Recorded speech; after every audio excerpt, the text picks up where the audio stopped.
मुझे एक बार मोदी जी कहते कि यहाँ से चले जाओ, मैं आपको इजाजत दे रहा हूँ, और मुझे ईरान बुला ले, मैं यहाँ से ट्रम्प को नेतन्याहू को मारने के लिए जरूर जाऊँ। नमस्कार दोस्तों, आज हम बात करेंगे एक बड़ा सवाल, ईरान के सुप्रीम लीडर खामेनेई के मारे जाने के बाद भारत चुप क्यों है। Supreme leader Ayatollah Ali Khamenei will be buried in the holy city of Mashhad, as per the Fars News agency report.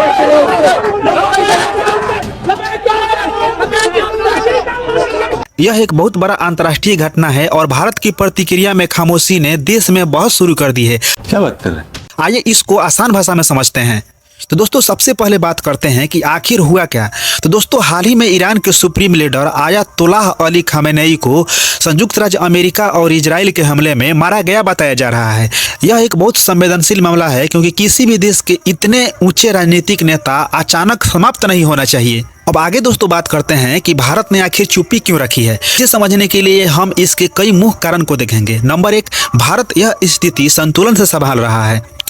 Bharat ने अभी तक इस घटना पर सीधा बयान नहीं दिया, इसी वजह से अभी सरकार की तरफ से कोई प्रतिक्रिया नहीं आई। हालांकि भारत ने रीजनल तनाव और हिंसा पर चिंता जताई है और सभी पक्षों से संवाद और कूटनीति की अपील की है।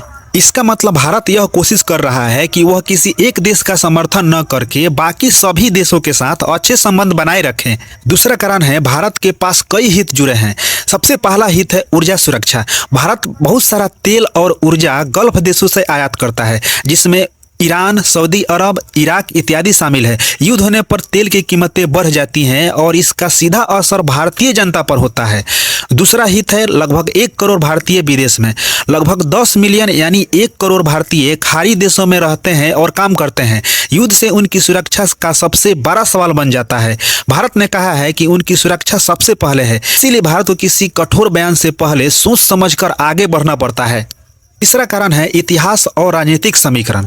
ईरान ने कई बार भारत की आंतरिक राजनीति की आलोचना की है, जैसे कि CAA और कश्मीर पर बयान। ऐसे में भारत एक उदासीन या सतर्क नीति अपनाता रहा है। भारत ने हमेशा से प्रयास किया है कि वह किसी भी बड़े संकट में एक तटस्थ, संतुलित और समझवादी भूमिका निभाए। इन सब कारणों के कारण कुछ लोग तथा विपक्ष के नेता सरकार की आलोचना कर रहे हैं और वे कह रहे हैं कि मुझे एक बार मोदी जी कहते कि यहाँ से चले जाओ, मैं आपको इजाजत दे रहा हूँ, और मुझे ईरान बुला ले, मैं यहाँ से ट्रम्प को नेतन्याहू को मारने के लिए जरूर जाऊँ। भारत का शांत रहना उचित नहीं है और देश को साफ बयान देना चाहिए था कि वह किसी भी विदेशी नेता की हत्या का समर्थन नहीं करता।